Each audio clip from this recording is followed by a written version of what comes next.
stop. Oh shit, we just started. Come on, look at the camera. These people gotta see it. Hello everybody, welcome to Alghero.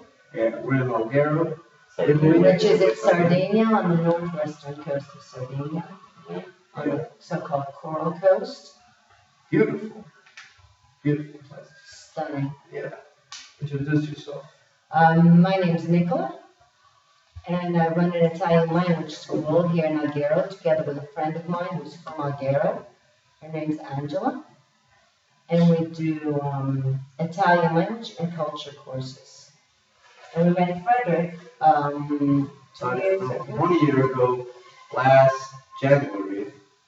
So January 2012. Yeah. Yes, Frederick and 3 other youngsters from Norway came this way. They were sent here on a Leonardo project, which are European-funded projects for people in vocational training. The objective of these projects is to familiarize them with other countries, in this case Italy, where they come and learn a bit of Italian and work in their various fields of work. Yeah. Yeah. And there's a reason why she's on the podcast today, because she's fucking cool. Learned a lot, hopefully. And she's gonna show you people today. Totally. I was thinking, like, when we were talking just outside, we were talking, and then you came over here and you were talking to some Italian person. And I looked down and you were talking Italian, and I'm like, at first glance, it looked like, or seemed like you were a totally different person. I seem like a different person when I was talking Italian. Yeah, then I looked down. A lot of people said that to me as well. Who's yelling in Italian? Who's that? I'm like, oh. That does happen, but when you change it, for me, like when I speak Norwegian, and when I change it up to English, it's a total different kind of, I talk different. And you become almost a different person, you're right, because you absorb the culture of the place and the language that you speak, because language is not just about communicating words, it's communicating identity. And that's a little bit about what our school is about. I mean, we don't just teach the language, we try to involve the people that come here, our students, our Leonardo apprentices. We try to involve them, encourage them to participate in life here, so that they get a feel of it and they don't just learn the language, but become part of the Alghero community. And the culture you get to see. I remember when I was here with the school, the first thing we did was probably just walk around the city and just see the shit. Like, okay, you want to have some vegetables, you go here to the market, the old one, not the new one, not the supermarket, you go here. Exactly. You go here for a panini, you go there, you talk to these people, here's the gym. They show you everything. And that's how it's supposed to be, because then you get to do a lot of shit, not just walk around like a fucking noob. Or a tourist. I mean, you're here to live the place, and you want to be in touch with people who are from here, and you want to learn about the way people from here, the way they buy their grocery, the way they cook their food, where they go out at night, and what they do. I never learned how to cook the food, though. But you learn how to eat it. Yeah. No, he was really one of our best. I gotta say this for Freddie. He was one of our best apprentices in that he was good on his job. Believe it or not, he's a very, very good electrician. The company that he worked for really appreciated, and for them it was a learning experience as well, because they had never had an electrician from another country come work in their company. They were used to apprentices from Alghero who didn't have the same kind of complete schooling that he had coming from Norway. His English was excellent. Has now gotten even better, except they use too much slang, but that's my point of view. That's because I'm hanging with this guy. Hey, English. But the experiences the people that come to Alghero have, I mean, it's a mutual exchange, a cultural exchange. It's good for the people from Alghero as well. And they really, if you have the right approach, they accept you with open arms. They welcome you because they want you to become part of the community, which is something that you can confirm. I mean, Frederick he was here for 3 months, and he made friends, close friends, that invited him in the summertime. I mean, you stay at Alessandro's house when you were here. That invited him for a week in August. He's here again now, and kept in touch with the people that he met back then. Yeah. And he's not the only one. We've had other apprentices like that, but obviously it's not the same for everybody, because it depends on what you're like. You kind of have to let go of what you're linked to at home and kind of open up to new ways of living. That's something you should do with everything, though. Even though you might not come on do the apprentice stuff or anything like that. If you go visit some place, it's a good thing to kind of get to know the people and get to know the new culture. Check it out. If you find somewhere you like, Stay a little bit longer. yeah. Stay a bit longer. But, I mean, language is essential. Coming to a place like Nigeria, you're not going to get very far just speaking English. So that's what we're here for, to teach you Italian. And Frederick used to speak quite good Italian. I'm not sure what happened. I'm not sure what has happened in the past year and a half or whatever that he's been gone. But I think he's been practicing his English more than his Italian. Yeah. So I wanted to ask you, how did you get to starting the school? Like, What's your story? Go deep. Start right. You were born one day. How did you get? I was born in Berlin. How did you get from there? I was born in Berlin, and my family moved from Berlin, West Berlin. How long is this ago? I'm not telling you how long it is. See, that's right. It was a long time ago. The Berlin Wall was still up. And we moved to, my father worked in New York, and we lived in New Jersey until I was 17. And then my family moved to Switzerland. So when did you move from Berlin? Yeah, you're clever as well. No, how old were you? I was 17, 8. I was 8 when we moved from Berlin to New Jersey. And I was 17 when we moved from New Jersey to Lucerne, Switzerland. Where'd you live in New Jersey? Chatham Township, New Jersey, which is in Morris County, which is 45 minutes from New York City. My dad commuted from New York. What did you like better, Berlin or New Jersey? For me, the only place that I really, really said to myself, was home for me was New Jersey between when I was 8 and 17, because those are years which are really important in somebody's life. They're formative years. Yeah. So that when I was taken away from New Jersey and moved to Switzerland, my impression of Switzerland was terrible. I did not want to live in Switzerland. What city in Switzerland? Lucerne. So they speak German? They speak German, but I spoke German. They speak Swiss German in Switzerland. So the language I needed to get used to the Swiss dialect. I ended up going to an international school in Zurich. And then I finished high school and went to Florence for 3 months to study Italian together with a Swiss friend. And did you speak Italian at this time? No, not a word. So far you've only spoken German and English. And English and French, because I'd had a lot of French in school, and we really pumped French in Switzerland as well. And then I went to Florence for 3 months, because after we moved to Switzerland, friends of mine from the United States came to visit, and we did a Europe trip. And I just thought Italy was the greatest place in the world. People had lots of time, they're more relaxed, the food was better. I thought Italians to be more harmonious than other people of other nationalities, especially of Swiss at the time. There's a difference, huh? There's a difference. Swiss and Norwegians and Germans and most Northern Europeans are a lot less relaxed in their approach and less, I keep saying harmonious, because that's a word that came to me, that Italians were harmonious in their ways. Do you know what I mean? I mean, you know Italians. Is that I what you agree, have as well? That's the way it is. And that's something that I wanted to become part of, so I wanted to learn Italian. And I went to Florence with this friend of mine who had finished high school together with me in Switzerland. And she ended up staying in Florence. She started working as an au pair for her family. So even after I finished the school, I didn't learn very much Italian during those 3 months, but I was 18 at the time. But that wasn't my priority, really. It was more being there. And my friend stayed in Florence.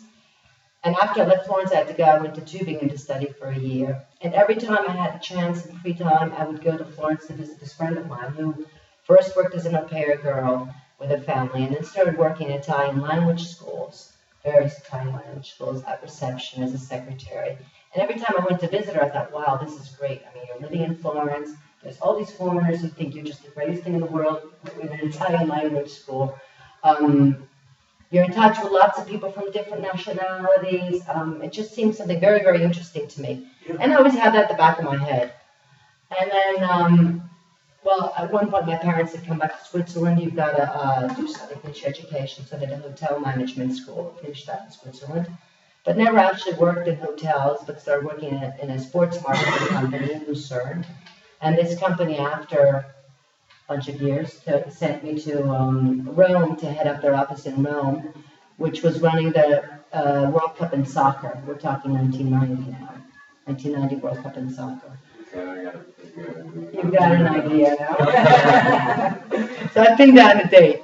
And I continued working with this company until the World Cup in soccer in 1994, which was in the United States. And at the time, I ran their LA office and was in LA for about 4 months, between LA and San Francisco, in a hotel in Pasadena. That's where you live, in Pasadena. Really? Give me a couple. The hotel was about, what did we walk? About 20 minutes from the hotel to the old town. The old town. It's not very old. I mean, by American standards, I guess it's this the strip where you have. Is that the old town? Yeah, you have. I don't remember which one. It was a good hotel. Give me a couple names of the hotels. I don't remember. They're all different now. Yeah, they're probably all different. It was the official hotel at the time. They had the big offices there. Were you born then yet? Did you see the World Cup? You're probably about 2 years old. Oh, so you were 2 years old. See, there you go. Anyway, they're making me feel very old. And after that, I moved to here because when I was in Florence, I met my companion, my present companion, and while I was living in Rome, we saw each other. Huh? Love was in the air. Love was in the air. Yeah, because we never got married. Love was in the air. Love was in the air. And then I moved to. I mean, my choice was between continuing to work for this company, Swiss marketing company, or moving here, and I decided to move here. What's the deal with Switzerland? My sister and my brother live in Switzerland. They both stayed, but they were younger than I was. Here's a question I was always in my mind about Switzerland. I asked this girl when we were in Spain, and she didn't know. But they speak Italian, French, and German, right? So if they have a meeting with their government to decide on big issues, what language do they speak? Check who's down. I'm just trying to doorbell. Please, sorry about this. Swiss all speak all languages. You learn a lot of, the French speaking, everybody has to learn German because the majority of the people speak German. Okay. So German is the #1 language. The French, no, they learn German. They all learn German. German is the main language. They all understand each other. I mean, even back then, when we moved to Switzerland, before cable TV time, they had 3 national TV stations, an Italian language one, a German language one, and a French language one. So the kids all grow up hearing all 3 languages. You have a milk bottle on your table, and you have written on it, Latte, Milch, Leche. Milch, Lait. So this is my son, Leonard, who just walked in. Can we introduce him? Yeah, of course. Leonard, come here, say hello. Hello. He was born in Alghero. Yeah. We're doing a podcast. I'm talking about Alghero in our school. And you can go if you want. I'll talk to you later. Like, that's all I wanted to hear. Ciao. Tell me I can go, and I'm going to go place. Grazie per la macchina fotografica. So, when the government gets together to speak German program, I don't think it's a problem because they all speak all languages. I've met people who only speak one. You have. But I think if they're running the country, they'll speak more than one. So that's like a requirement. Doug, I don't think it's really a requirement, but people all do. I mean, if you get to a certain educational level, yeah, they all speak English, they all speak German, probably When I was French. in English when I was there, they didn't speak English good at all. And man, Observing too. I met one guy from Switzerland who learned Norwegian. I just fucking realized. He's the only guy in the universe who ever learned Norwegian. No, I know a French guy who learned That's the Norwegian. second He's guy. not high, so he knows Norwegian as well. And you know why? What's that? Because of that Look at that monkey. monkey. Yeah. Or, That's the fucking. that's the only That's the only reason, Doug. We have a Swiss student here right now. He left yesterday. And he was from the German part of Switzerland. His French was fluent. His English was good. And he was pretty good intermediate Italian level. And he was here on vacation studying Italian. Good idea. Hey, how can people contact you if they want to do whatever here? And, like, They can visit, first of all, our website. Do you want to know what the website address is? Let's put that Yeah, we and figured out. the story. Like, She's telling her life story. Sorry. Well, basically, the most interesting stuff is over with because I've been here since the mid-90s, and that's kind of been the end. And then I had a couple of kids, I had a couple of children, one of which you just met. And then as of 2000, Ryanair started flying to Alghero, making it a less isolated place than it used to be, because until Ryanair started flying to Alghero, you just had summer season tourists here, people visiting between July and August. And a couple of German and Swiss would come in September, and then People come by boat, May or June, they just come. swimming before the flight. And after Ryanair came, I said to my friend, listen, I think this is the time we should open up an Italian language school in Alghero, because it's a great place. It's small, it's safe, it has wonderful beaches, it has a great climate. I mean, these guys were swimming in March, April already, the Norwegians that came. So what did you do before you started the school when you lived here? First I opened a store, which didn't work out very well, I didn't like it. I did translations, I did freelance work for hotels, translations basically. Freelance. Yeah, freelance translations. They would give me translations, I would participate in negotiations, I worked together. When Ryanair first started flying into Alghero, there were a lot of Germans and English and Irish. You're talking 2002, 2004, that saw a great investment opportunity in Alghero. They'd buy property, but they didn't really know what to do, so they'd hire me as a translator, interpreter. One thing I always find interesting is like hearing about people with an interesting life, how they made their money. Oh, you don't come here to make a lot of money, I'll tell you that much, because the government wants a big part of the money that you make. So forget making a lot of money. That is not possible. Survival money is what you make here. You don't make a lot of money. I'll tell you that right now. This is not the time to make a lot of money in Italy. Italy is not a place to, as far as I know. This Italian language school that we have here, Italian language and culture, is something that we enjoy doing. It's not a way to get rich, I'll tell you that. If anybody wants to open an Italian language school. So if someone wants to come to Sardinia, what do they need to do? Take a plane or a boat and get a Like once they get here, what do you have to do to, like you're talking about that one beach? Yeah. Like if someone were to come here and they didn't know anything about it, what should they go see? What they should do is contact Pintadera, www.pintadera.info. Shout out. Oh really? You didn't say that. And we'll tell you where to go, what beaches are the best beaches. First of all, we see what kind of person you are, what kind of beach you want. If you want a beach with young people, with lots of music, and nude beaches, you can go to Portofino. I mean, there's certain places you can go to nude beaches. Nude beaches are not legal here. Freak on. Get your freak on. Get some air, get some fresh air down there. Anyways, there's places that you go if you know where to go, where you'll be alone and you can do basically what you want to do. But you need to find out from locals. It's not the kind of thing you can do with just 3 days in Alghero. So give them a little bit of something of what they can do if they're coming. Yeah. I gotta give it to you. You probably know more about what you can do here than I do at this point. I can tell you where the good beaches are. I mean, Alghero also has a roaring nightlife. I think if you come here, you should rent a car. Yeah. Because last time I agree. People were in a car and we just beach hopped all the way When was the down last coast. time you were here? This was, not last September, the one before. You were here in Alghero already. Yeah. I just visited for like a week and then went to Calgary. But I met a guy and another girl and we just jumped in the car and just every day we wake up, go to the supermarket and just go beach to beach to beach to beach. And stop eating and stop at fruit places or they have like fields of grapes. And we just go and grab the grapes off the fields and take it to the beach.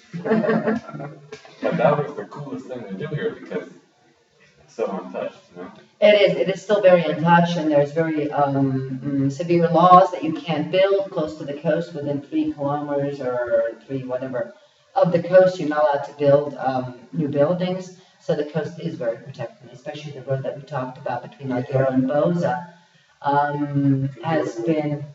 is part of the European Patrimony of Untouched, Unspoiled Places, and there's other places like that in Sardinia as well. So really, yes, you're right. And what is unique, I mean, Sardinia is almost the some people say it's almost a continent because there's so much, which you've probably noticed, variety in the landscape. You find different rock formations, northern Sardinia, southern Sardinia, the Costa And if I would ever have like a girlfriend, if I would have that, this is the fucking perfect spot to be. Because you can do all these things, fucking have the car, drive around, check out the city, eat good food, all that shit. Coming at you from a different angle today. And it's totally, have you been to the other coast, the Costa Smeralda? Yes, I have been to the Costa Smeralda. How was that? I mean, I heard a lot of people bring their yachts over there. they do. I've never been at this time of year. I've only been out of season in April. We were there in April.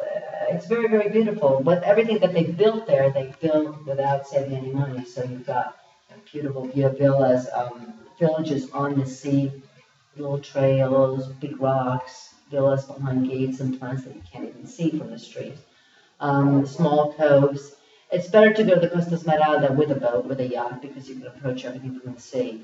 By car, it's kind of difficult. Yeah, I remember last time I was here too. I didn't see it, but the one guy here went to dinner. He said he came somewhere in Algeria and there was like a bunch of Ferraris and Lamborghinis, people driving around. But that's not the kind of thing. Algeria, no. But is that true? Like this is a place where like really Not Algeria, not Algeria. Sorry, Costa Smeralda, the other place, yes. A lot of Russians have bought big villas there. Arabs, yes. Arabs, Russians. I can tell you. I have the money, I bring you out, definitely. And a couple of started to buy here as well. Yes. But I thought that was interesting about it too. It's kind of like the like from what I knew before, it's kind of like a secret place. The reason Costa Smeralda is not a secret place. No, Sardinia. Sardinia is still, I guess it is, like, a little bit off the beaten track. Like for me, I've never met anybody in the United States who knew about it. And how I found out about it was I was just looking at a map and I'm like, oh, what's this? And I looked up the beaches and I saw the beaches. I bought the ticket right there. Really? And that was it. And then everyone else I've met, I tell them about Sardinia. Like, where's that? It's the biggest island in the Mediterranean. Second biggest. And it's like kind of. Sicily's the biggest. It's big. Mm-hmm. And it's kind of like certain people know about it and come visit it, but it's not like even in Europe, it's not really, really well known. It's not. I think like. It's not yet. I've never heard about it before I came to the program. It's like some people know about it and kind of visit it and enjoy it and relax. And it's like average people, there's a small percentage knows. And I think there's that really high level, really rich people that know about it too. And that's but see, all that has changed a little bit since Ryanair's started flying here. Ryanair and the other low-cost airlines that fly to Olbia and Cavalry. I mean, travel's really changed ever since, I'd say 2000. But I still think it's real unknown. Yeah, I've never met anybody who's been here. You don't know, you're from California. I have a friend from California, three friends from California who visited here. Last time I came, I traveled all around Europe for like 5 months. And I tell you about Sardinia, like never heard of it. And they were traveling as well. It's just like, you have ever heard of anybody say, oh, I've been to Sardinia besides me? No. Like that's when I met Freddie. When you met in Thailand, you were I met him, I didn't know him. And you've been to Sardinia, you've been to Algeria. He's like, you ever been to Sardinia? Because it's one of my favorite places. Like, I used to live there. And I'm like, oh shit. This guy knows what he's doing. Yeah, when you said that, I was like, oh man, there's something here.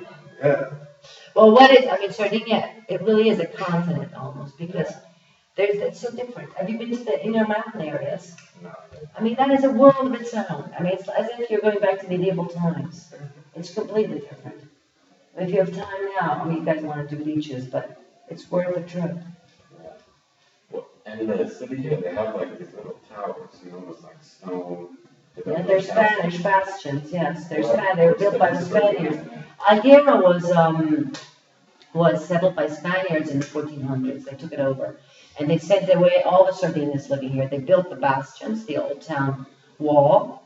And they brought in people from Catalonia, from Spain, Catalonia, and settled here and kicked out the Sardinians. I mean, they could come in the mornings and stay until sunset to sell their goods, to trade, to do whatever they had to do, but then they were sent away again. And that's why Algeria, older people still speak Catalan. Yeah. I mean, they're very close to Catalonia. It's a Catalan-speaking colony outside of Spain. The language, I mean, nowadays is starting to get a little bit lost. The younger generations may not speak. What about But that's the still, Sardinia? Sardo is spoken in inner Sardinia, but they're not available. And what is that? And Sardinia is the language that says closest to Latin. Really? Yes, So it's a Latin language. it's a Latin language. But I've never heard about that before either. And then did you visit any of the Murani, the prehistoric stone towers that Sardinia scattered with? None. You didn't either. There's one in Alghero called Muraglia Palmavera, you can go see. Alghero, Sardinia. What are you talking about? Prehistoric times. I mean, you're talking, I don't know, before Christ, 10,000 years ago.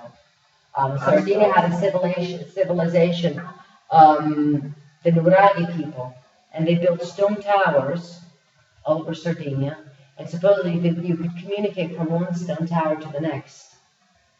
They said there were, I don't know, my numbers are not good, I mean thousands of them. And you can still see a lot of them. If you drove down to Cagliari, you probably saw them on the road. Probably. Stone towers. Another thing that one guy was telling me when I was here was they have like, if you're driving around, they have these certain trees that create a lot of shade. Like I forgot what kind of tree it is, but it kind of looks like a tree from like the Roman time or something like that. It looks like it's not supposed to be here, these trees. But he was telling me that, I don't remember exactly, this was like 2 years ago, but during some like in empirical time, when like the Romans or the Greeks or whatever it was. Everybody was here. Everybody came from Sardinia. Yeah, and they planted these trees. So when they would walk, and travel through the island, they could have shade, because there was no shade. And they're kind of like palm trees, but they're bushy on the top. I don't remember the exact name of the tree, but I thought that was. I have no idea. And you see them all over. Oh yeah. So the troops, because they have like hundreds of troops, they could have shade to rest and eat and sleep. Good idea. But Sardinia, I mean, the position. It's really fucking hard. The position of Sardinia made it very, very important in the Mediterranean. I mean, everybody passed through the Phoenicians, the Arabs, the Romans. Yeah. I was just and there's listening to remnants this, of the various cultures in Sardinia. I was just listening to this sort of a documentary podcast with about Genghis Khan. Was he here as well? No, but it was fucking interesting. Have you heard about it? No, I've heard about it, but it's like, yeah, it just reminded me for some reason of a dictator. He was powerful, man. You should hear, people should listen to it, hear about this guy, because he's fucking, what one guy could do, it's like at that time, so unbelievable, Really, he almost took over the entire world. Almost. Yeah. But I've heard like Sardinia was never taken over by anybody. it was taken over by a lot of people, but not all of Sardinia. I mean, that's also the reason Sardinians are not traditionally a coastal fishermen people, because the invaders always came from the sea. So the real Sardinia stayed inland. Okay. And in some cases, like the Phoenicians had a very good trading arrangement with the Sardinians, with the original people from Sardinia. Okay. Yeah, I thought it was so similar because my family is Sicilian, and that's the same way there. It's like the language is so many put together, and I didn't realize it until I came to Italy. But it's it's so much different than Italian.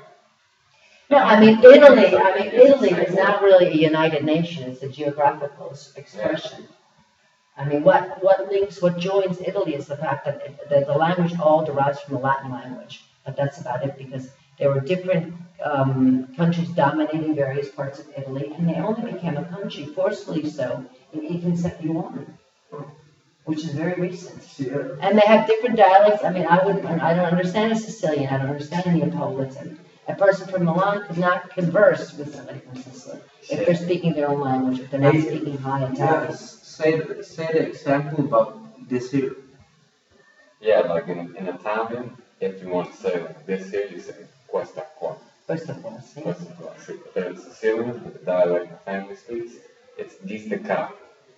Distica. Yeah. But it's so much, I don't know, explain it, it's so much sharper than Sicilian. Like when you hear it, no matter what, you always look. Because it just sounds like it's Kind of scared. cutting through something, you know? But another thing, when I was living in Italy, my friends had this movie, and it was in Napolitano. And the movie spoken in Napolitano, and they had subtitles in Italian. Exactly. You're talking probably about a Massimo Troisi film. I don't know, I don't remember. They were just telling me about it, and I was like, whoa, Yeah. what? That's crazy. Because you wouldn't understand. I mean, Italians would not understand. I'm not Italian. I don't understand the dialects at all. But even Italians don't understand. Mafia got started. Well, that's an interesting movie. I've heard about it, like, but not. Let's hear your theory. I mean, the mafia. So how did the mafia start? The mafia started as something good. That's the thing. Yeah, this is that your story? In Sicily, when like Italy did become a country in the 1870s, they considered Sicily not part of the country. Where they, whatever the laws and rules in Italy, they enforce it there, but if happened in Sicily, there was no enforcement of it. So if someone got killed or whatever, you know, well, not our problem. You guys are doing your thing down there. Well, what would happen? The government, the central government, wanted all they were interested in is taxes, is getting, reaping what can be taken to the central government. So they felt the Sicilians, as other regions, felt being taken advantage of. They didn't really feel this great allegiance to Italy, the capital of Italy. And the Sicilian mafia protected the interests of the people of Sicily back then. So that was kind of, this is just what I heard. So that was what's going on. It was basically like, we're not taking care of you at all. If something bad happens there, we're not enforcing it. You guys are sort yourselves out by pay us yourself. money, and we're just forgetting about you guys. So eventually, what the mafia kind of started off was Sicily's own government. So what would happen, and if you look in like the mafia, they have rules like, don't do anything with kids or women and stuff like that. So when they started, that's how it was. It was like, if some lady got raped, you would go to the guys who started at the time of the mafia and say this. This is what happened, and they'd shoot them. They would talk about it and see if she was crazy or not, and they would just decide, kill the guy or not. But that's how all of the, like, compared to other types of gangs and stuff, the mafia has a little bit more, like, I guess, cordial rules, where it's like, your family doesn't know anything about it, your kids don't do anything to the kids, don't do anything to the family, because that's how that government originally started, and they kept that along through the way. Well, and then in World War II, they kind of basically owned Sicily, and so they still kind of. well, and the mafia helped the Americans during World War II. Yeah, and then when they came to the U.S., it spread there. And then they spread there. I thought the start of it was pretty interesting, where it actually started as a local government. And then from there, it was like, these guys are like, oh man, I can just kill anyone I want and get away with it, and most people take advantage of it. So. Yeah, and they took it to the United States. Kept going on there. Yeah, that's what's crazy too, is like in the U.S., like 90% of the Italian immigrants are Sicilians. Not 90%. No way. Yeah. Not 90%. I know one There's guy a lot of Neapolitans. I know one guy who's not Sicilian. Out of all the Italians. But of course, But that's like, because you're people spread Sicilian it as well. to places. Do your parents still speak Sicilian? My father. So they were with Sicilians. Is your mom Italian as well? Just my dad. Where's your mom from? Just from the United States. But what background? Nobody's from the United States. You guys just got here. Yeah, I mean, she's German and Irish, but it goes back so far, there's no culture there, So, but yeah, it's a lot of Sicilians in the United States. Like, most of the Italians here in the United States are Sicilian. The one guy I know is from Venice. But there are different immigration waves. Yeah. I mean, there's people from all over Italy in the United States. All over Italy. Maybe more from Sicily than other places, but I think there's a lot from Naples as well. Yeah, I think you're right about the different waves too, because It came at one point, Sicilians came, and then another one, I don't know, the first immigration probably in the 1860s, 1880s. But pretty interesting how it's like people think Italy's Italy. It's not really true. When you come here, and it's like a whole other world. Yeah, and the people Like, here I think that's what say people like, don't understand when we talk about Sardinia. It's like, oh, it's just some little island. I mean, it's a whole other world. There's a million things here you see you never see anywhere on the planet. And the people here also say, I said the other day, when we got Italian music, fucking barbecue, when we were at Barbara's place, and the guy said, it's not Italian, it's Sardinian. He said that. Yeah. Yeah, the Sardinians feel very Sardinian, they don't feel Italians. Yeah. And you'll say to an Italian, you say to a Sardinian, tu sei Italiano, are you Italian? Say, no, io sono sardo, I'm Sardinian. I'm not Italian. Because also Sardinia's been taken advantage of by the central government, and still is today being taken advantage of. Yeah, fuck Berlusconi, right? Yeah, I heard that the new Italian president or whatever used to be a stand-up comic. No, he's not the president, the new one. Grillo, one of the candidates. Yeah. Yeah, he's a stand-up comedian. Well, I mean, don't laugh. You had George Bush as a president.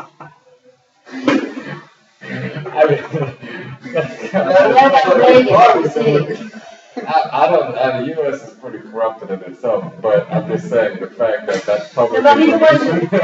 was a stand-up comedian. He founded a party which countered But it's true, a lot of Berlusconi. actors and stuff become like Arnold Schwarzenegger was the governor of Exactly, California. exactly. It's all the politics. Because no, it's because they have the visibility. They have the money to become politicians. That's the thing. What about Reagan? I mean, Reagan was an actor.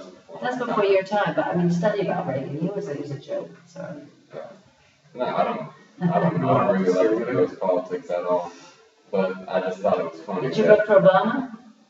I don't know. I didn't get to vote this year.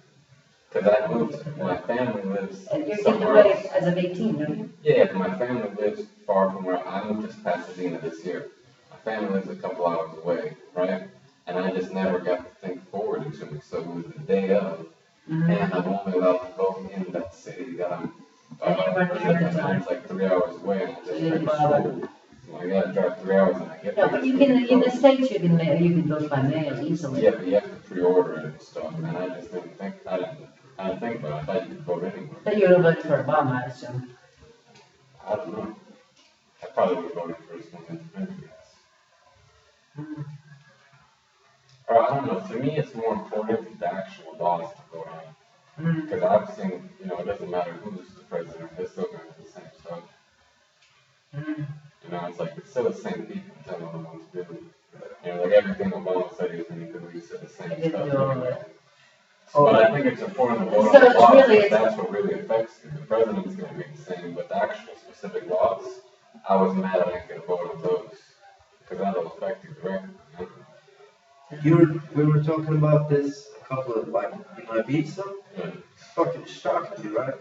When You were in Ibiza before coming here. Yeah. Yeah. Like, how the budget is fucking spent in America? That's all in the military. 50 fucking That's, percent. I mean, that's terrible, I know. Just give me There's the too much example, that should remember be- with the tanks and shit, that we don't need them. But even now, there's that much expenditure for the military with It's Obama? like 50%. Goes So it up. doesn't matter who's the president. I think it's pretty sure it's still the same thing. Yeah. But I just thought it was funny that this guy used to be a stand-up comic. It is kind of funny. It's kind of sad. But I mean, he's still better than Berlusconi. Yeah. I mean, an actor, that's still kind of bad, but a stand-up comic, his whole life is about jokes. And he's supposed to be making decisions for a country. But he didn't, I mean, he's not the prime minister, he's in the parliament. Get him! Because this Italian guy that I had a couple months ago was telling me about it because he moved to London to work. And I was asking him why. I can't deal with the politics there. There's no job, the situation is tragic. A lot of places. And a lot of places in Europe, you think? Yeah. Spain is the same. Spain is in a really bad way. How much of that you think has to do with actual government politics versus the lifestyle? No, it's politics, because it wasn't like that. I mean, after World War II, there was a huge economic boom in Italy. I mean, Italians But that are, always happens after a war. yeah, but Italy was a sort of an economic miracle compared to other countries. I mean, Italy in the 50s was almost a third world country. And then they developed a competitive automobile industry and other industries as well, the fashion industry. They very creative furniture. I mean, they did a lot of family, small industries which became huge and competitive worldwide. So it's not, I mean, the Italians are creative, they're able to improvise, they're, if they put their mind to it, they work well. The problem, in my opinion, is the politics. It's not the Italians. It went wrong, I can tell you. It went wrong in the 80s, in my opinion. In the 80s. I mean, the big problem. Yeah, I mean, obviously there was a lot of immigration. They never had work. I mean, but regions like Sicily were always problematic. Southern Italy was always a problem. But nonetheless, there was an economy in northern Italy, and the people in southern Italy went to northern Italy for work, and some immigrated to the United States. But it wasn't as tragic as it is now, because right now, the problem is that educated people, even are without a job. People with university degrees and 2 university degrees can't find jobs. And when they do, they're underpaid. Yeah. I mean, it's really, really hard to get by in Italy right now. And that's why people with education are leaving. Everybody's leaving. So how did that happen in the 80s? What? In my opinion, one of the big problems was a television law that was passed, which allowed Berlusconi to get power of all the TV networks. Berlusconi was a private, I don't know, can I talk about what I think about Berlusconi? Of course. Really, I don't know. Berlusconi was a money launderer. His family laundered money for the mafia, in my opinion, and he invested in real estate in Milan and made tons of money. And they started diversifying and bought TV channels all over Italy, small channels. And then a law was passed by a friend of his, Craxi, the Mami law, by which he was able to nationalize the various small TV channels that he had. And he created a television empire within Italy. Once you have your hands on television, you start being able to control the people. Other countries have antitrust laws which don't exist in Italy. So you had one person have all these TV stations. He started, sending his junky television all over the nation, and he gradually changed the people. And that's the way his debut in politics as well in '94. Was at the same time as the 1994 World Cup in the United States took place. And suddenly on TV, there are these TV commercials, Forza Italia, these songs, which everybody initially thought they were to encourage the Italian team in the United States to do well. But it was really the launch of Berlusconi's political party. And in Italy, if you combine politics or anything with soccer, you get everybody's attention. Everybody kind of thought soccer, World Cup, Italy, politics, and Berlusconi suddenly became a hero. He bought an Italian football team, Milan, and then continued advertising for himself on television. And that's how he won the first time, that's how he won the second time. He took control of newspapers, magazines. It just wasn't fair, Yeah, I get it. That's so interesting how it did. That is completely, that's why I say, in my opinion, Italy is not a democratic country, because that law should not have been passed back then. And it was passed, and that was the beginning of the end. Until then, I think things were still savable. Yeah. And then if you consider Italy, you have, a school teacher makes 1,900 euros a month. A politician in Italy makes 16,000 euros a month. There's a big difference. A politician, a member of parliament makes more than the president of the United States, an Italian politician. There's just a lot of wrong in this country, and I think very, very soon Italians are going to be very, very angry, and something bad is going to happen. Yeah. So you better hurry up and come to Sardinia while this is still safe and nice and quiet town. Get here now. 1 month. How much of the Italian economy do you think comes off tourism? A lot. I can't tell. We can look that up on the internet. A lot. It's a lot. And the potential for the Italian economy to do even better on tourism is huge. There's so many archaeological sites, historical sites, which are just being run down. Nobody's taking care of them. No money's invested. Even the Nuraghi that Sardinia has scattered. Here you have historical sites built 10,000 years ago. There's no maintenance. You can just get out of your car and take a ride with you if you want to. So much cool came out of Italy. So this country should be up and running like Norway. Because you got fucking Well, you got great food. no, Norway's got something that we don't have, and you know what that is? Exactly. Yeah. Forget Norway. Norway's But I mean, the Norway, Switzerland, they're in the world of their own. They're small countries, so they're easy to go. let's go there. And you got Norway's got oil. Switzerland. I mean, how did Switzerland become Switzerland? Banks, money. Yeah. Everybody brought their money to Switzerland. Yeah. And they kept quiet. And the money, if you didn't turn up to get your money again, let's say you were a dictator or whatever, you can get that money stayed in Switzerland. Yeah. But I'm saying Italy should be a great country, up and running. There should be jobs, everything, because it's so much cool stuff came out of here. It all lies in the past. The It all lies in mafia, the You don't past. think The that's anything Sopranos. to do with lifestyle? Oh yeah. Well, I mean, obviously, Italy would never be as efficient as a country as Switzerland. But for instance, I mean, Italy, in my opinion, I don't know if this is really true, but for instance, the public transport system in Italy is terrible. Yeah. It's one of the When worst. I lived there, I lived in Bolzano, and the only way out is the train. Bolzano is probably one of the better places. It is like, I remember looking when I was living there, it's like number 2 in all of Italy, right? But they were still, at this time, I mean, the Yahoo News article, right? But they were still always going on strike when we needed to take the train. The train people would go on strike. Right. Like, But apart from this, the they next don't day even it have the started. network. I mean, Sardinia, you got, if you take a train, if you ever take a train in Sardinia, it takes you hours. There's still the old trains that you would probably not find anywhere else in Europe. And that, in my opinion, as well, that was something that the Italians, at the time when the Agnelli family and Fiat started getting bigger, there were lobbies against investing in public transportation. Especially because they want to sell cars. They want to sell tons of cars. So overall, you So say they don't Italy know. is pretty corrupted.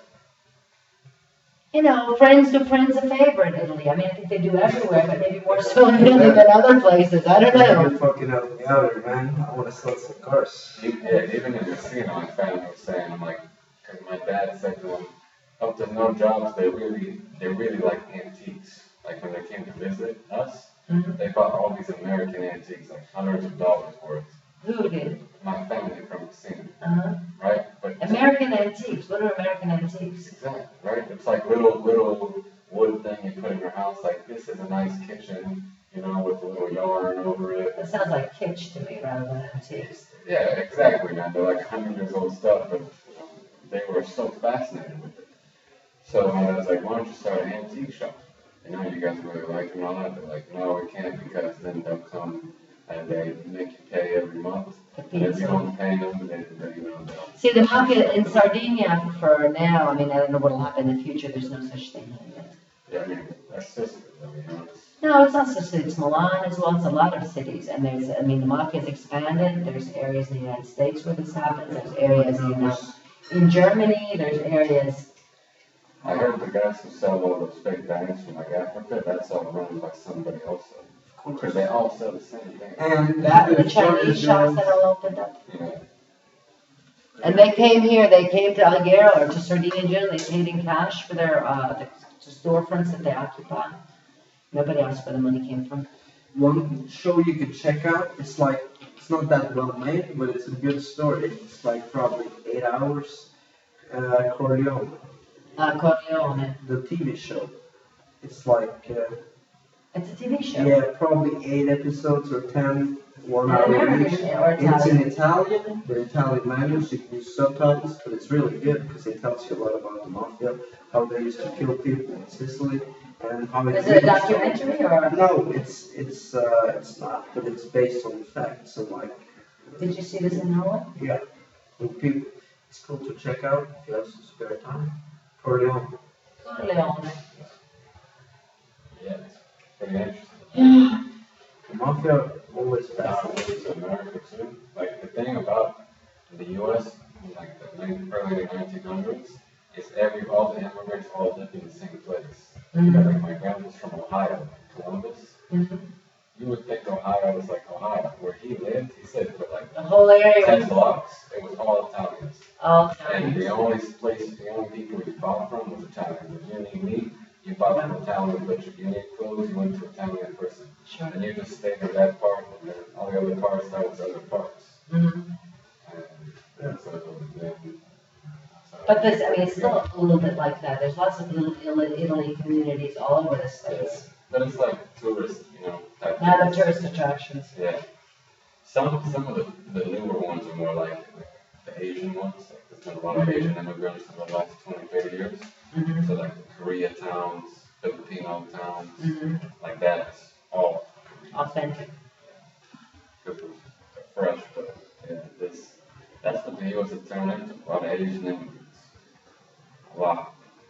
Well, I mean, the U.S. is a country, it's a melting pot made of immigrants. Yeah. I mean, once the Indians were gotten rid of, everybody came into America.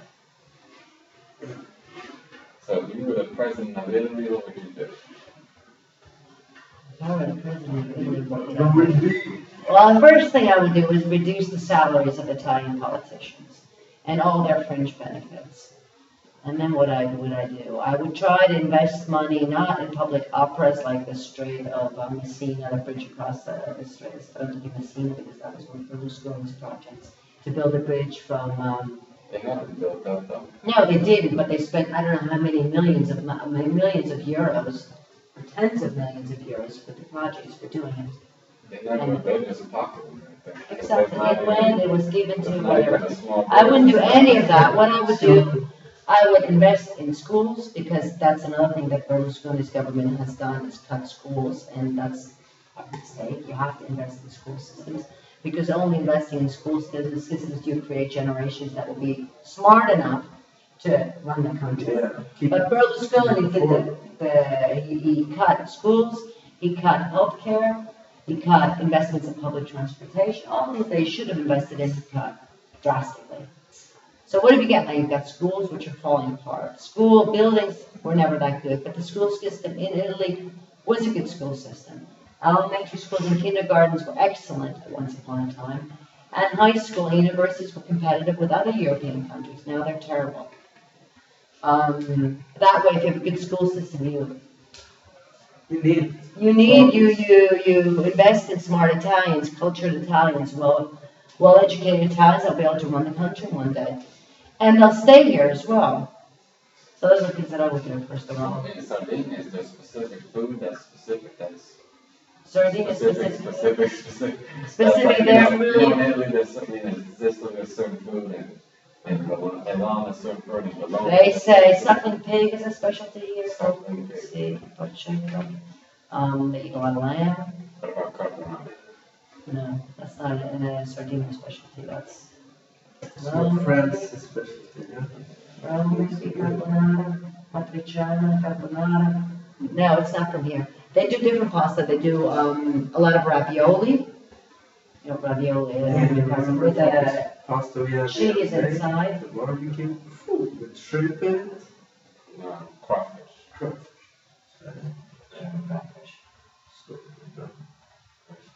That was one thing that we commented on. It's like we were at this party the other day, barbecue, and we were sitting outside just chilling. Where was this? It was in the Red Rock section. Yeah. And it's by this countryside house or Yeah. what?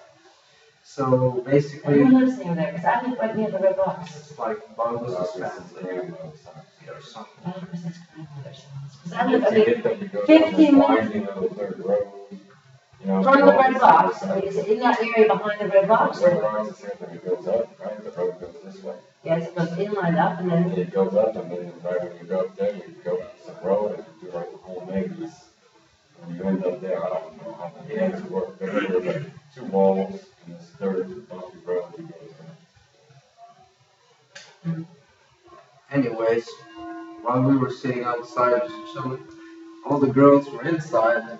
We'd walk in, they're making food, we're sitting there chatting, whatever, and it's good too. But did you do that in Norway and the United States? No, the girls are too lazy.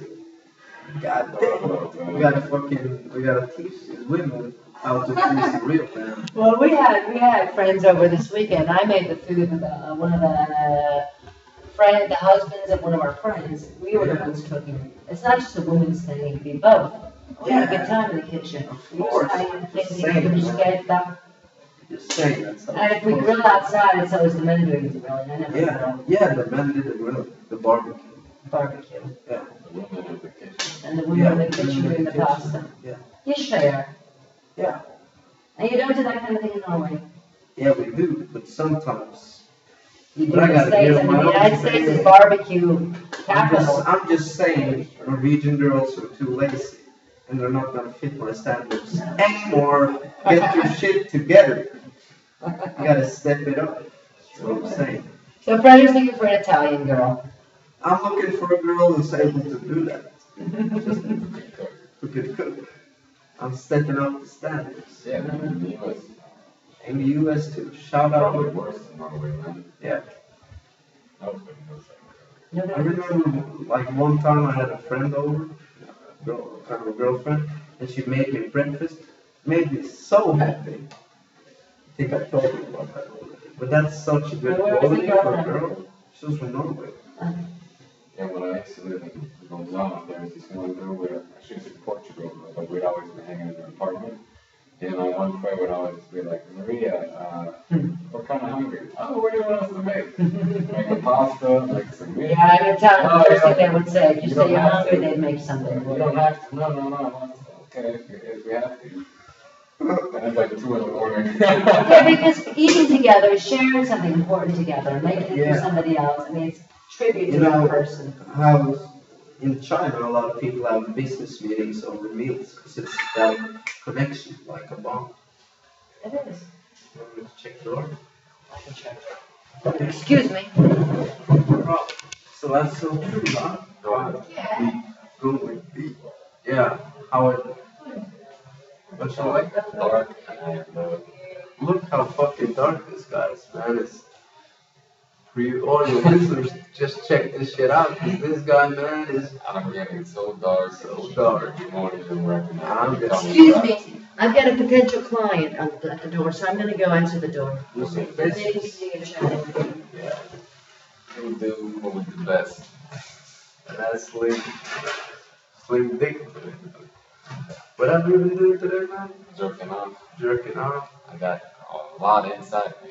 A lot. We'll leave it at that. You don't need to hear the details. You do not want to hear the details of this, But man. I did walk in on Freddie jerking off the other day.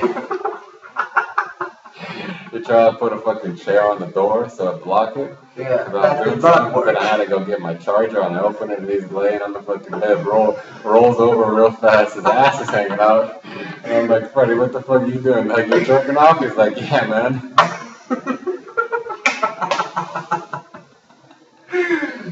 There's no way to explain your way out of that. You got your fucking computer in the bed, so fucking naked. How do you explain your way Yeah, out? you just gotta admit it, man. I just had to check some email naked. and I had to fucking lay down on my belly because I have a big fucking boners.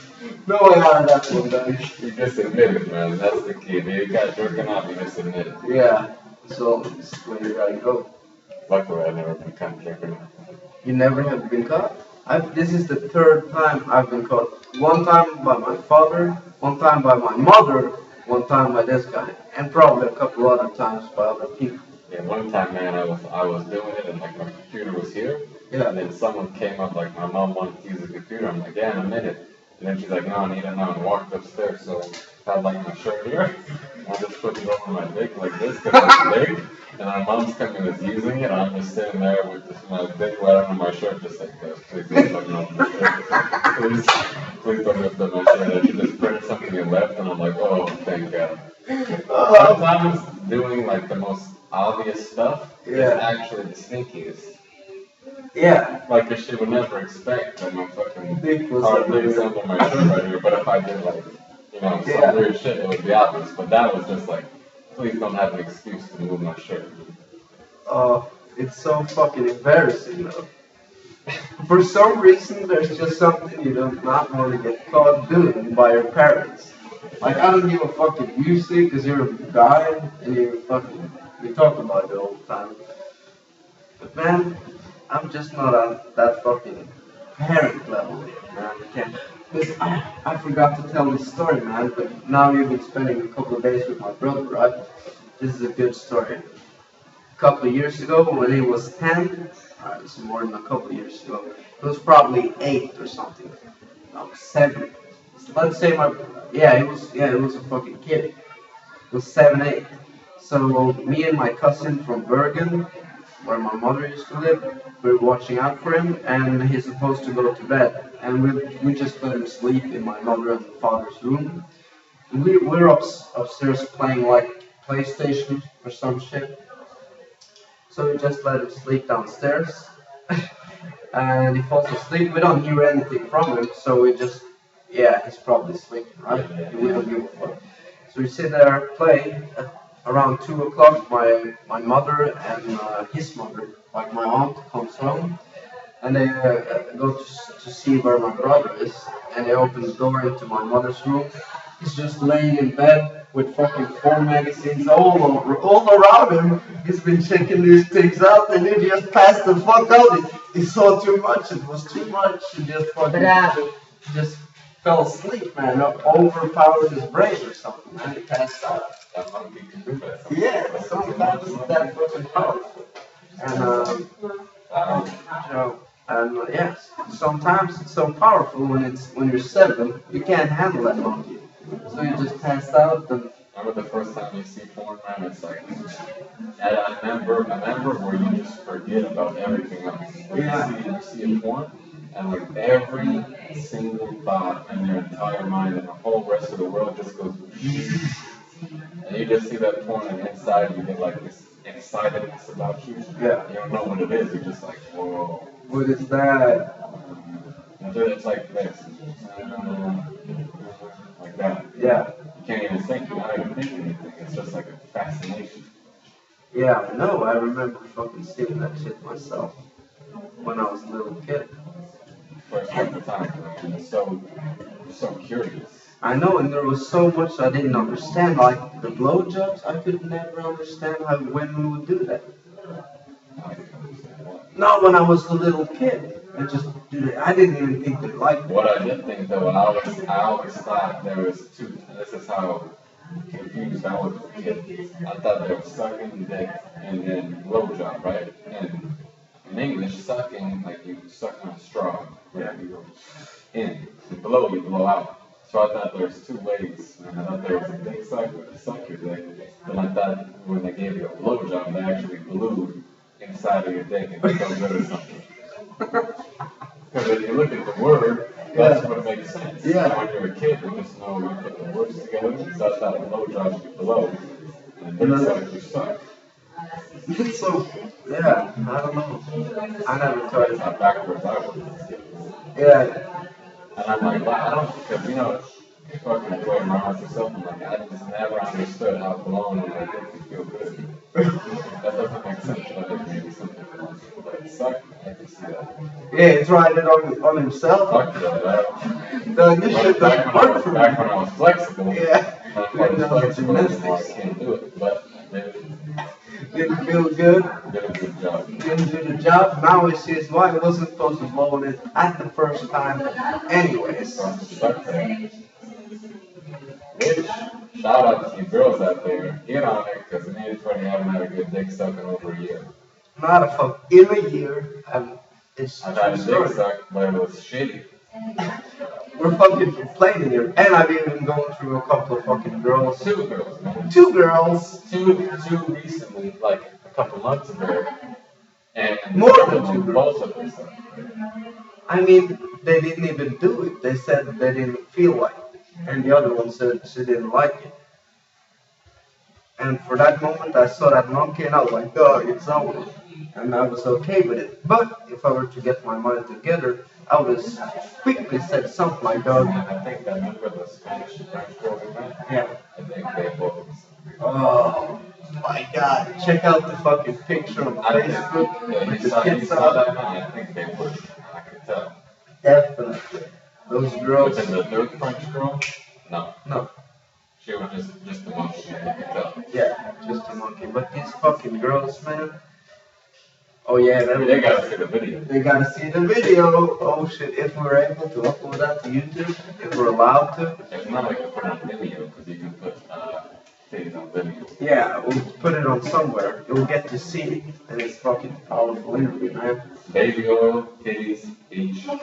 What else do you need? Me and Freddie. Yeah, you even got us.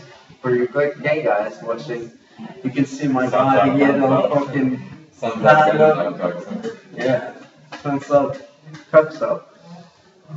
Man, you should have got my dick on fucking camera when you had the chance. That ain't get a clear shot, man. I was doing karate movements in the middle of the park, and I had these old shorts from Thailand. I did them like this, and my dick fell out in the middle of public. Everybody's watching. This guy doesn't get a shot. Yeah, man. Valencia was fucking awesome, man. I know. Go to Valencia. Valencia. We're not going to go in depth, maybe in another podcast, but go to Valencia. Yeah. Can't get too awesome. No. Talking about stuff dangerous. Yeah, but deep in fucking to edit. Definitely something you should check out. What else we got there? What else we got in this I was thinking about Freddie Jiu-Jitsu. Oh yeah, Freddie Jiu-Jitsu, yeah. Freddie's going to be going town to town, taking people down. Killing them. I just don't want to say, I want to fight somebody. I want to fight somebody. Yeah, somebody. Hopefully they're able to give me some fucking Jiu-Jitsu master. some jiu-jitsu master with Shout out to Anderson Silva, lost. get on it. But I got a feeling, man. You can beat me. I got a feeling it was a bit of an act. Yeah? He just messed around too much. Yeah. I think he took it maybe 10% serious. Fucked up one. Got Like knocked if you out. see how he fights, like I saw the highlights from there, maybe 25% serious in the fight. I think if he took it 100% serious, Would beat the shit out of me. there wouldn't be a chance though. But you can say that, but at the same time you shouldn't be fucking doing that shit. I listened to this podcast today and this guy was saying Floyd Mayweather, who's a boxer, would do the same thing. Yeah. And he's like, these guys first are entertainers. Like if someone just kept watching Anderson Silva knock people out again and again and again with boring grappling punches, stop watching. But he does that stuff, everybody watches it, everybody talks about it, it makes more money, gets more famous. Yeah. Yeah, because Part you of see the the show. way A he's lot of doing his fighters fucking do head. that too. Like Mike Tyson kind of would do that. He would just fucking go through people. But the way he would do it wasn't a way of like embarrassing. No. Same with Muhammad Ali. That Mike Tyson would embarrass him. He punched people in the fucking stomach and nothing, Yeah. Like it just that gets the people entertained. Yeah. But that's like a fucking brutal knockout right there, man. In the beginning. The kickboxing last night in Dublin, this guy was like teaching me how to knock someone out with a kick to the stomach. It was fucking hard. Because you're kind of out of the danger zone, you're down, you get your fucking full body in there and you go for so a lot of bad knockouts from that. You guys aren't talking about Italian language schools anymore, are I'm you? talking about fighting. Anderson Silva lost. Well, I think we should get back to talking about Italian language schools and how great this school is, because it's not just your average Italian language school. I know, that's why we're here. But really, Sometimes we get off subject.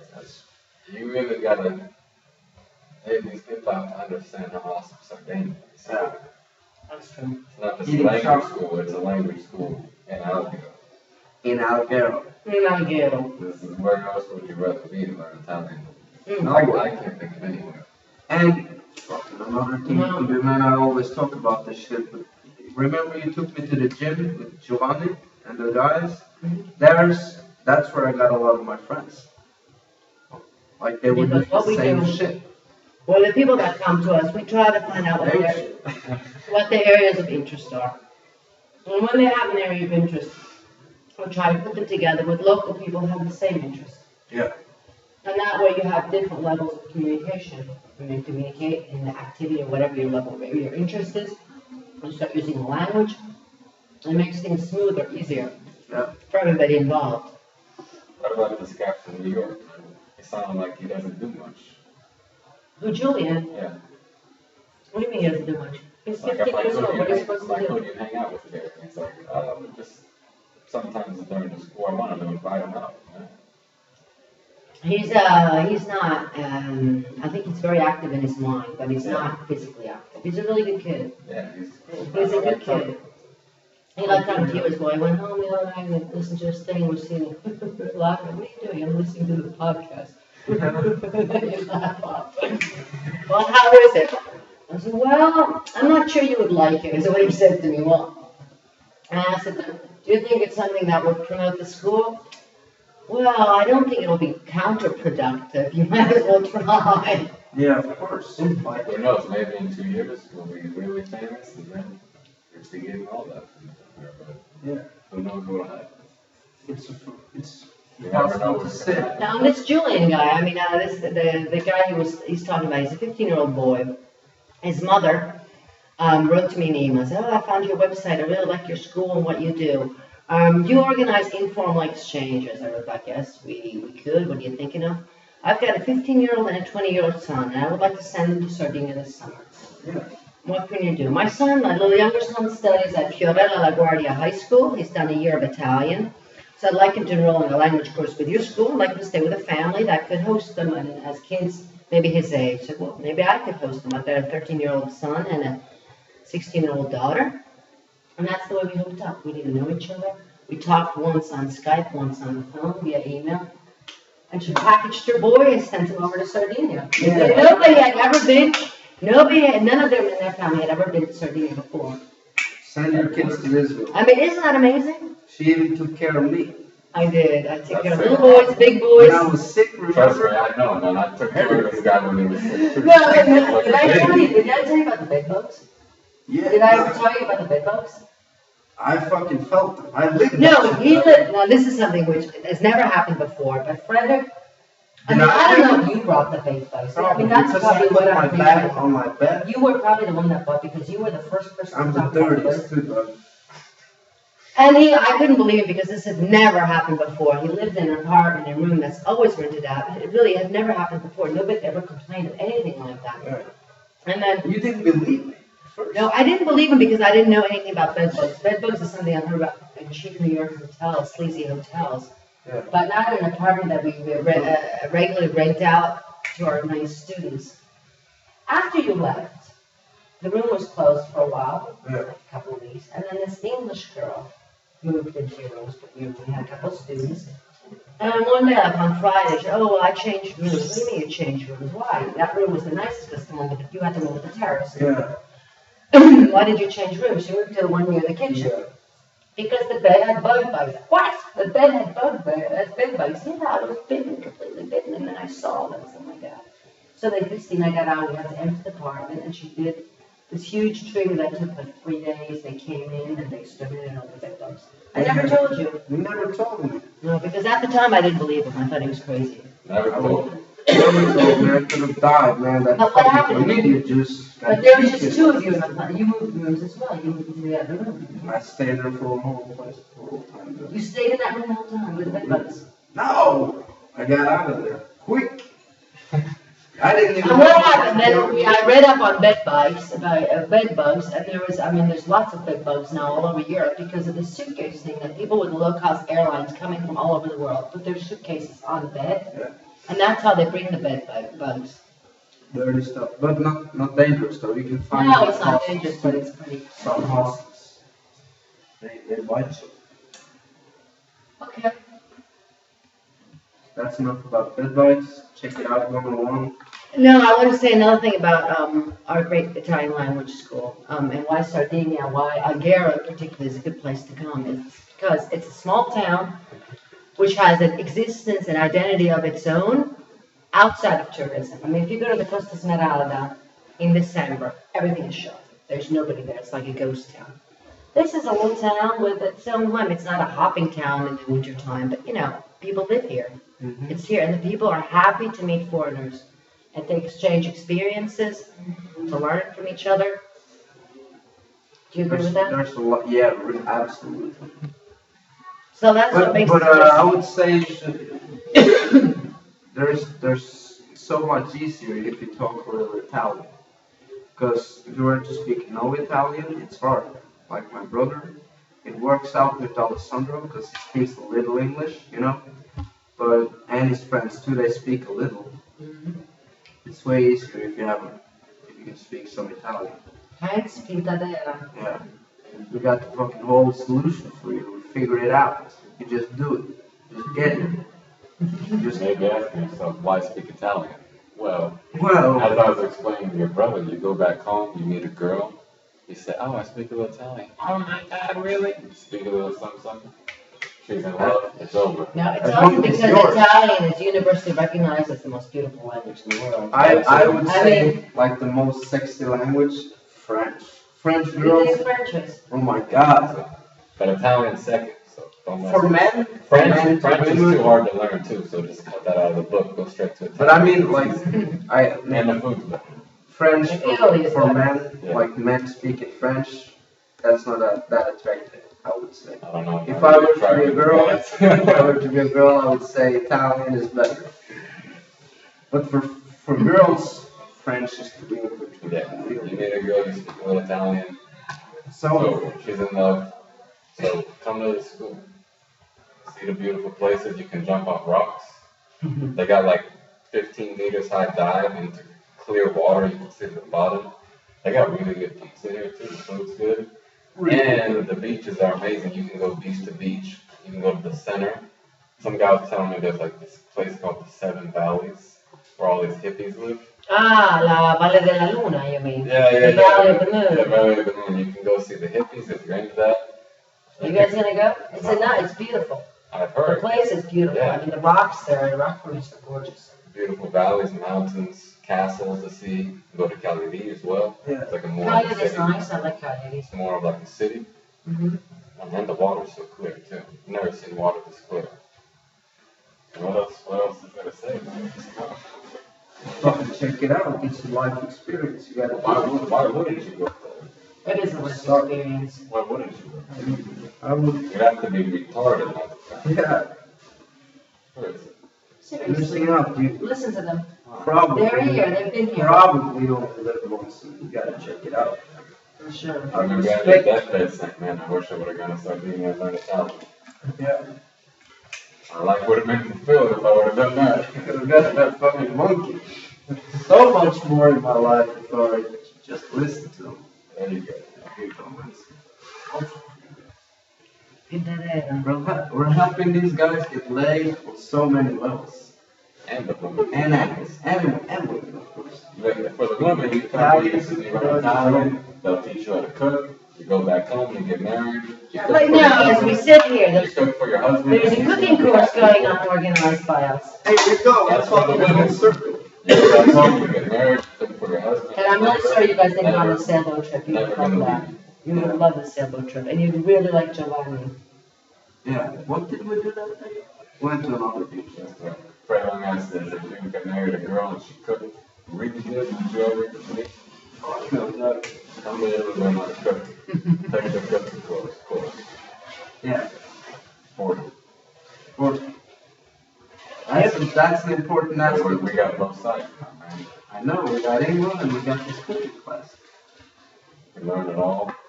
And there's a bonus if you speak a little Italian, but that's a bonus. For a girl, Yeah, it's fuck interesting. yeah, man. Do it. It's an extra. It's like an extra tool. Yeah, you got a little more depth to yourself. Yeah. Like a little mystery.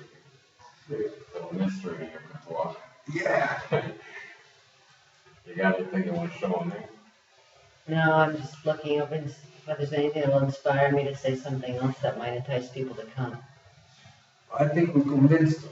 You think so? Yeah, they gotta come. Otherwise, if you meet me on the street and you heard this podcast, you didn't go, I'm gonna Rear fucking naked show.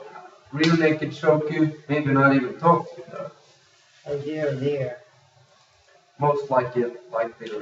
Don't worry about it. You ain't missing out on too much, man. Freddie ain't got much to say.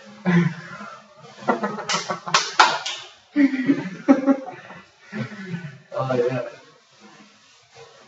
Forget about it, huh? And you can do MMA if you like that. Yeah, you can I do got a that cool too. school. Very good. It's yeah, it's like a club. Just The school is like a club? No, they have a gym here. Where you can work out. MMA. They got fucking Lota Libra, Jiu-Jitsu, boxing, or Thai boxing. It's pretty good. But hey, one question. What about the flag? Are the Quattro Mori? Yeah. There's all sorts of theories on that. Some are, here's the flag. Yeah. Some flags, the guys are blindfolded, sometimes they're not. There's this thing about when Sardinia became independent from who knows who, one of the conquerors. Those guys Four are guys, really black. the first that was on with the, yes, they are really black. They are black. They look black to me. They look black to me too. They had the blindfolds on and the blindfolds were taken off, and some flags that went to the right, some went to the left. But I mean, if you want to know more about that, I think you should come to Pintadera, of course. Yeah. And you can ask those kind of questions. Yeah. I'm just thinking this was in a presentation. You got a website like you go to check it out? I do. What's the website? I said that already. Pintadera. www.pintadera.info. I'm gonna put it in the description below as well, in case Check you yourself. got a bad memory, which Before a you- lot of people do. Which I do. I mean, I can type it in right now, you'd see it, right? No. The website, no. Oh well. Food. That's Yeah. not something you'll learn to say here. But you learn it anyways. If you hang out with the that's- same people that Frederick hung Cats out to be with. mad. That's an It's another essential. one. That's an essential. It's essential. How come here they say porco diez? Porco diez. Yeah, they say that. They What don't would say, do they don't say porco digo. Where in Sicily? Here. Here, really? They change it up. Because they don't like the deal. Sicily, it's like, oh, Yeah. once in Sicily, if you hear any sort of porco digo, anything with deal, you know something's about to blow up. I've never seen so many people fired as I've seen in Sicily. Facts. They fucking argue about everything. I want to ask you that. And there's a lot of people like to argue so much. Why do you say they argue? I mean, they... My family, and when all the Italians I know, even the Lozano, they all, no, you Everybody gotta put argues. this much salt in, no, this much salt, no, little things, always. I don't know, I guess I've gotten to be too much like that. I argue all the time as well. No, But it's not, you argue, you say the way you feel, and then it's over. It's not like you get in a fight about it. It's nothing tragic or nothing. You Yeah, just but kind it's of all voice your arguing. opinion.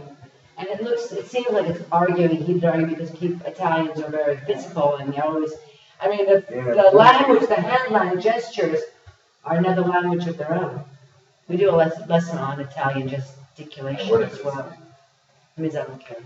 Yeah. That's what it says. What about like something like this? Makes more like it when you're at the table. You want some more, another card. Yeah, I want another card, that's true. Yeah, Oh, so you playing the Italian card games? me? No. You should have asked my son, but he's Scopa? Scopa, yeah, I know how to play. I don't play, yeah, I know how to play well. Sicilian was Italian. I don't know, my son plays them. He's really not about card They're games. fun. If you want to play cards, you would have stayed here if you said, I want to play a game of cards. You want to play for money, you would have played for money. They use different cards too. They have the different cards as well, but he uses normal ones usually. They got the other ones with the purple figures. We do, yeah. Hey, tell me some party stories. You have some? Party stories. Yeah, from back then. Back in the day, no, I can't. Why? No, I can't do that. It might be incriminating, and I'm not going to do that. What do you mean incriminating? Party stories are always incriminating. If it's been more than 15 years, you can't get arrested. That's true. Just say No, you want to think about parties, talk to these No, ones. but the party About stories parties in our here. from that one friend you had, you know, a while back, that one friend, you know. Yeah, Your one Look, friend. I'm here basically because I want to tell you about Pintadera, what we're doing here now. We put you, whoever you are, whatever you like, we try to put you together beyond the language to school So would you with rather people with whom you can party. Yeah. Or not? You want to hear party stories? like, Would you I rather want learn from someone who's cool and has cool stories or somebody But Yeah. I would like to learn from someone who's got Stories. an interesting history. Masco, why don't you come on Monday to class? I'm leaving tomorrow. Are you guys leaving tomorrow? I leave Tuesday. Oh, well.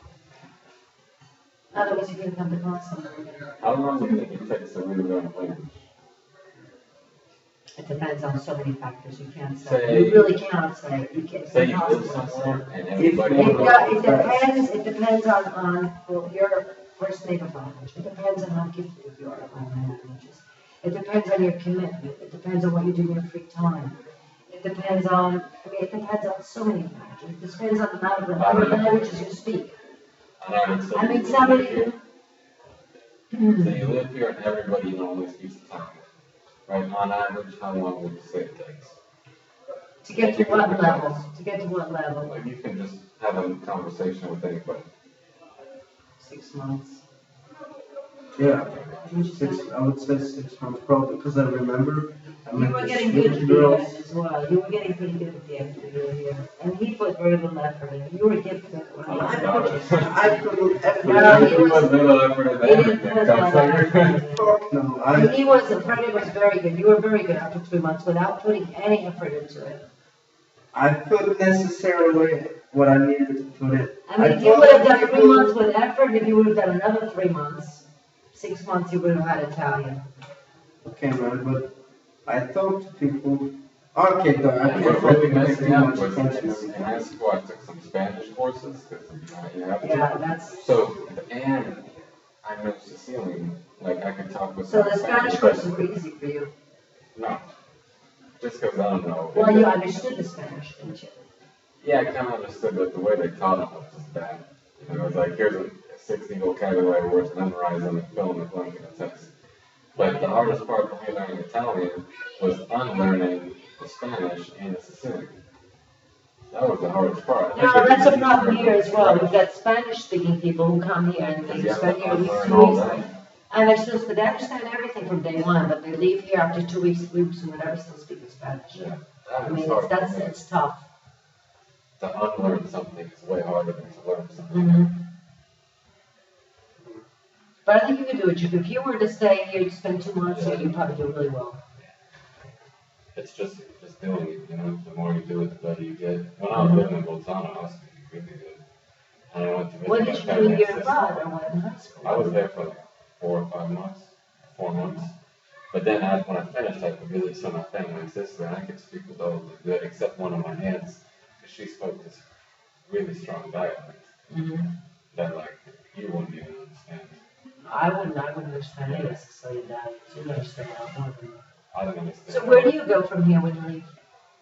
I'm going to Poland this coming couple of days after. Are you going to Poland? Is there an Algero Poland flight? No, your own. No, to Nicola, to Poland, to Bergamo. After all, The Bergamo, where are you going to Poland? Krakow. I went to Potsdam last year.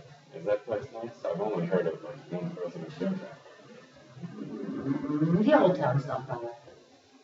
I mean, it's not the best. I went there for one of the normal projects. It's not. What about Prague? Have you been to Prague? Yeah, Nice? Really nice. it's pretty nice. And Have you been? I want to say it's anything too special. No, I've been to the old town. But it looks really like Very Gothic. Italian county country. Like Gothic, the whole Yes. architecture. If you're like a dark person, I think you would like it.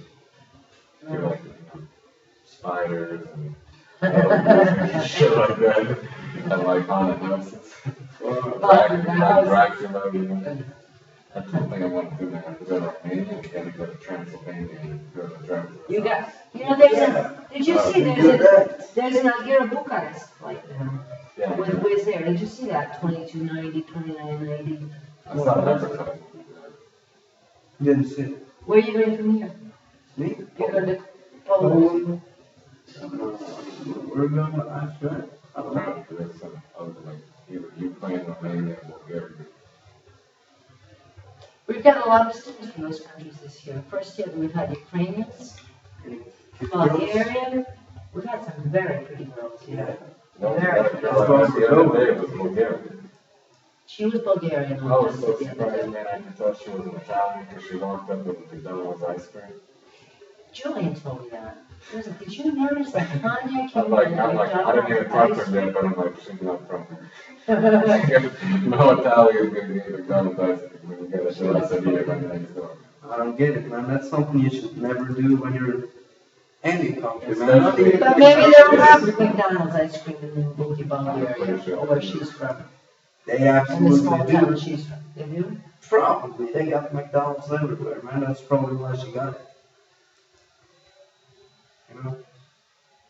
And, I think McDonald's is good sometimes, but I never, every time I say it's okay, when I eat it, and afterwards I feel so bad. and I always go out with fucking regret, man. Like, oh, not this again. The fucking burger's dry. It's the bread is all fucked up. Oh, it's horrible. Worse in LA than like in the inner city if you go to McDonald's there. Yeah. Because even you feel bad too, because it's late at night, you go there, there's all these homeless people sleeping inside because they got nowhere else to go. Alright, so you end up like all these homeless people and shit, getting burgers and everyone who works there is fat as fuck and overweight and ugly. They work the night shift and then you eat the worst food and the whole experience, you just feel like, where does my life come to, man? Yeah.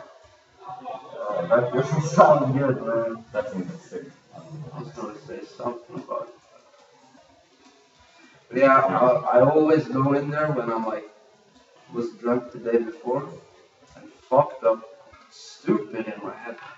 Like, go there, I go out again, I'm like, oh, I feel bad in my stomach. And you were saying, you know how cheap the food is?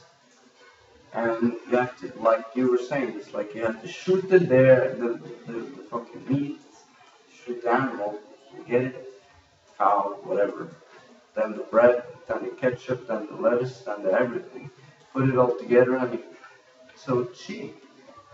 The guys where my dad works, his landlord, right, owns like 5 McDonald's, and it's like all the McDonald's in the city where I live, like 5 or 6. Those guys are the biggest Jews I know in that life. Yeah. Yeah, I remember one time I was there, they own all these McDonald's, right?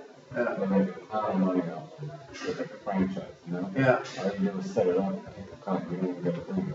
I You know. just follow the rules. This guy comes up to me one time, man.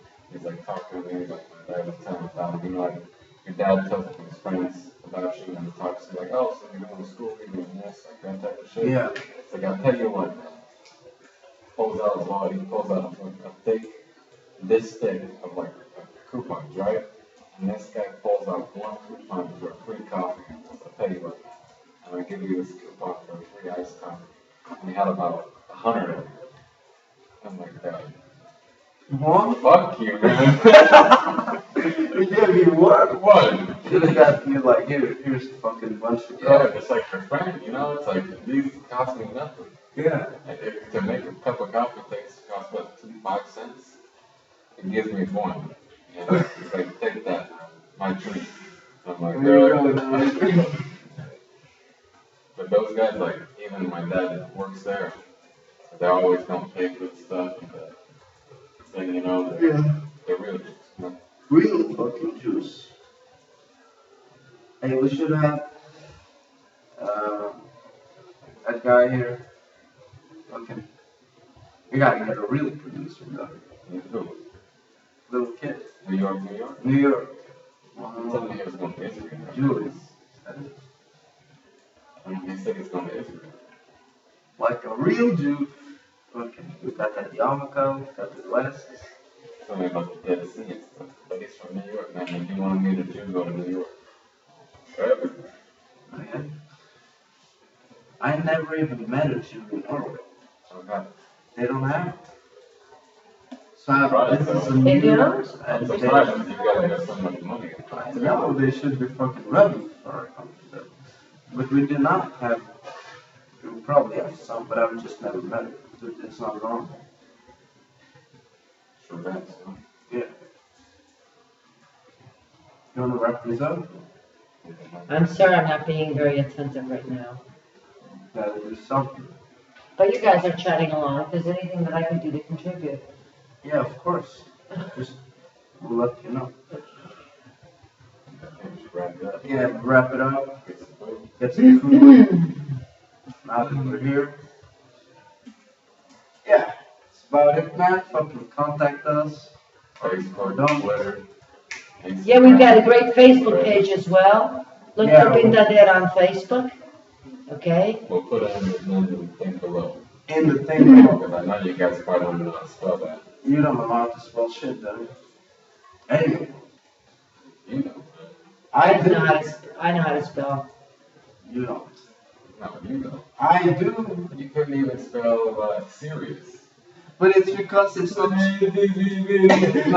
You documentary, man. No. You couldn't It even spell was serious. spelled the correct way from the beginning. Yeah, Yeah, because you spelled it the wrong way. No. The We'll word. leave it there. No, you don't fucking leave it there. I know how to spell serious. I just don't know how to spell serious in the fucking documentary form.